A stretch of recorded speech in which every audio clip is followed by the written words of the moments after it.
स्वागत है आप सभी का हमारे YouTube चैनल ज्ञान गंगा हिंदी में। और हम लोग पढ़ रहे हैं इतिहास में रूसी क्रांति के बारे में। तो आइए, आज का हमारा टॉपिक है कि पहला विश्व युद्ध और रूसी साम्राज्य। यानी पहले विश्व युद्ध के समय रूसी साम्राज्य जो था वो क्या कर रहा था। आइए देखते हैं इसके बारे में। दे रहा है कि 1914 में दो यूरोपीय महागठबंधन के बीच युद्ध छिड़ गया। दो यूरोपीय महागठबंधन कौन कौन से थे? तो इसमें एक खेमे में जर्मनी था, ऑस्ट्रिया था और तुर्की था, जिसको केंद्रीय शक्ति कहा गया, यानी धुरी राष्ट्र। और दूसरे खेमे में थे फ्रांस, ब्रिटेन व रूस, और जिसमें बाद में इटली और रोमानिया शामिल हो गए। और इनको रखा गया मित्र राष्ट्र के अंतर्गत। सभी देशों के पास विशाल वैश्विक साम्राज्य थे, इसलिए यूरोप के साथ साथ युद्ध यूरोप के बाहर भी फैल गया और इस युद्ध को पहला विश्व युद्ध कहा जाता है। यानी ये आंदोलन जो था ये युद्ध जो था पूरे विश्व में फैल गया और इस वजह से ही इसे विश्व युद्ध कहा गया। पहली बार ऐसा हुआ, इसलिए इसे पहला विश्व युद्ध कहा गया। इस विश्व युद्ध के बारे में हम लोग थोड़ा सा यहाँ नज़र डाल लें तो ये विश्व युद्ध था 1914 में शुरू हुआ और 1918 में जाकर ख़त्म हुआ। यानी 4 सालों तक यह युद्ध चलता रहा और अंत में जर्मनी की हार हुई, यानी केंद्रीय शक्ति हार गई और यानी मित्र राष्ट्रों की विजय हुई और धुरी राष्ट्रों की हार हो गई। चूंकि यूरोप के उस समय जो देश थे, चाहे वो ब्रिटेन हो, फ्रांस हो, रूस हो, उसने बहुत से देशों को उपनिवेश बना रखा था। तो ऐसे में उनके युद्ध में शामिल होने से पूरे विश्व युद्ध में यह युद्ध छिड़ गया और इस वजह से इसे विश्व युद्ध का नाम दिया गया।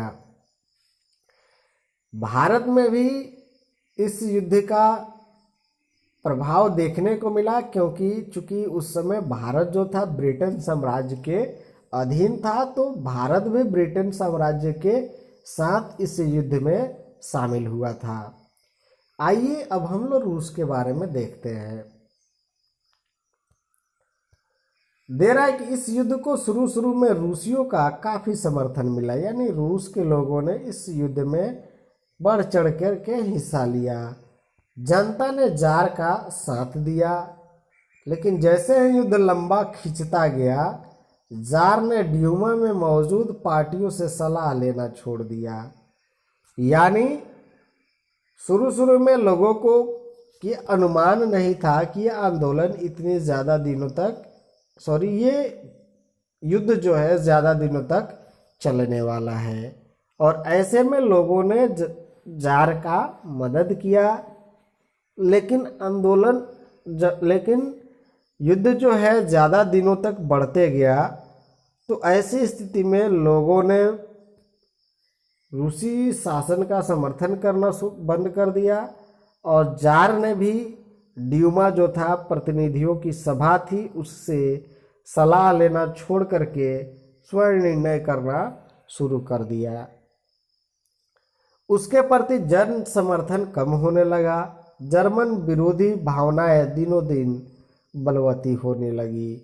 यानी युद्ध लंबा होने की वजह से आर्थिक स्थिति खराब होती चली गई और परिणाम यह हुआ कि जर्मनी में शासन के विरोध में आवाज़ें उठनी और ज़्यादा मजबूत होती गई।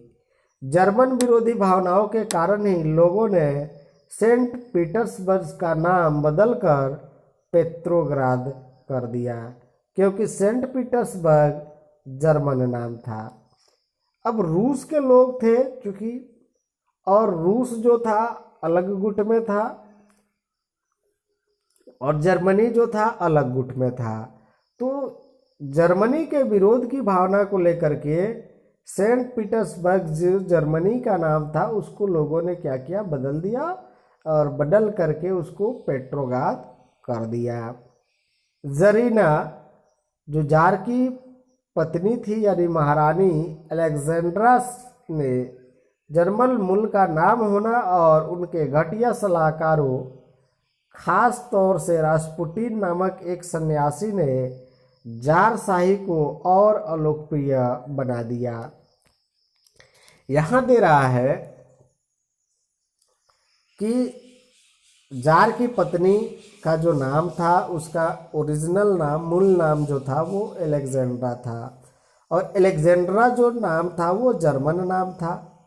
तो जर्मन नाम होने की वजह से भी ये जो था रूस के लोगों के लिए सोचनीय का विषय था। दूसरी चीज़ थी कि जार जो था उसकी पत्नी घटिया किस्म की औरत थी और उसने अपने राज दरबार में घटिया किस्म के लोगों को ही तरजीह दिलवाई थी, क्योंकि वो राजनीतिक मामलों में हस्तक्षेप करती थी और हस्तक्षेप करके घटिया सलाहकारों को जो थी राजा के दरबार में शामिल कराने की कोशिश करती थी। और ऐसी स्थिति में जो रास्पुटिन नामक पादरी था उसने जार शाही को और अलोकप्रिय बना दिया। इनडायरेक्टली कहे कि महारानी पत्नी तो जार की थी लेकिन बात मानती थी रास्पुटिन की, यानी रास्पुटिन जो कहता था वो जरीना करती थी। तो निश्चित तौर पर एक राजा की पत्नी का इस तरीके से हो जाना उस देश की, वहाँ की जनता के लिए सोचने वाली बात थी।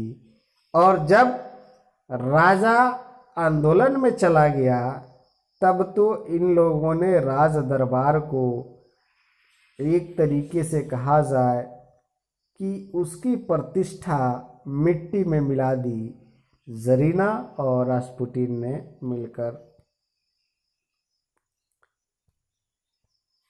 नेक्स्ट है कि प्रथम विश्व युद्ध के पूर्वी मोर्चे पर चल रही लड़ाई पश्चिमी मोर्चे की लड़ाई से भिन्न थी। अब विश्व युद्ध जो चल रहा था वो अलग अलग हिस्सों में लड़े जा रहे थे, तो यहाँ जो लड़ाई चल रही थी रूस में वो अलग अलग मोर्चों पर अलग अलग तरीके की थी। जैसे कह रहा है कि पश्चिम में सैनिक पूर्वी फ्रांस की सीमा पर बनी खाइयों में लड़ाई लड़ रहे थे, जबकि पूर्वी मोर्चे पर सेना ने काफ़ी बड़ा फासला तय कर लिया था, यानी ये आगे निकल गए थे और दूसरी तरफ जो था लोग खाई में छिप छिप करके युद्ध कर रहे थे। तो ये एक बहुत बड़ा हम कह सकते हैं कि रूसी सैनिकों के लिए दुख का विषय था।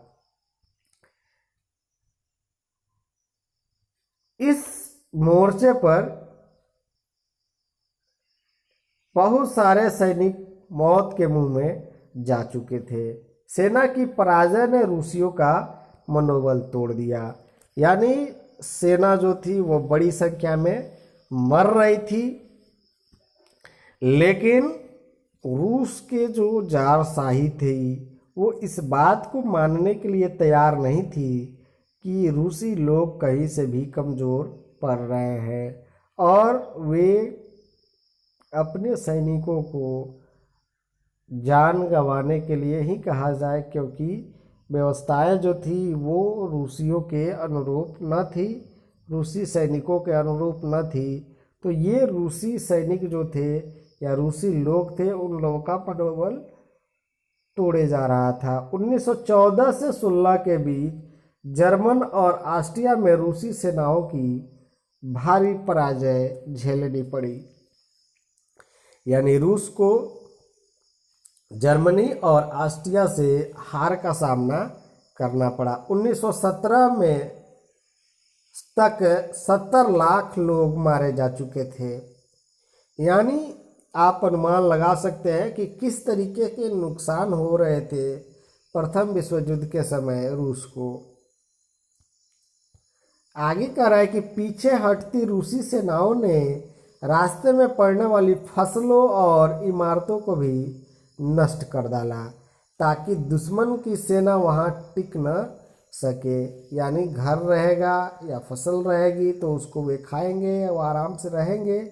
उस चीज को रूस की सेनाओं ने क्या किया, जब वो युद्ध से पीछे हटे तो नष्ट कर डाले। फसलों और इमारतों के विनाश से रूस में 30 लाख से लोग ज़्यादा शरणार्थी हो गए। यानी जिनके घर टूट गए वो कहाँ जाएंगे। परिणाम ये हो गया कि 30 लाख लोग जो थे वो अपने ही देश में शरणार्थी हो गए। इन हालात ने सरकार और जार दोनों को अलोकप्रिय बना दिया। सिपाही भी युद्ध से तंग आ चुके थे, अब वे लड़ना नहीं चाहते थे। अब बताइए, इससे पहले भी उन्होंने लड़ाई लड़ी और उसके बाद जो है 4 साल तक लंबी लड़ाई लड़ते रहिए, और वो भी बदइंतजामी की तो बात ही मत कहिए। न समय से कपड़े मिलते थे, न सही भोजन मिलता था, न वेतन मिलता था, और ऐसी स्थिति में खाइयों में घुटने घुटने भर कीचड़ में लड़ना युद्ध कितनी दुखदाई था। और ऐसे में सिपाही जो थे वो तंग आ चुके थे लड़ाई लड़ते लड़ते, और वे अब लड़ाई और लड़ना नहीं चाहते थे। आगे है कि युद्ध से उद्योगों पर भी बुरा असर पड़ा। रूस के अपने उद्योग तो वैसे भी बहुत कम थे। एक रूर क्षेत्र था जो औद्योगिक रूप से विकसित था।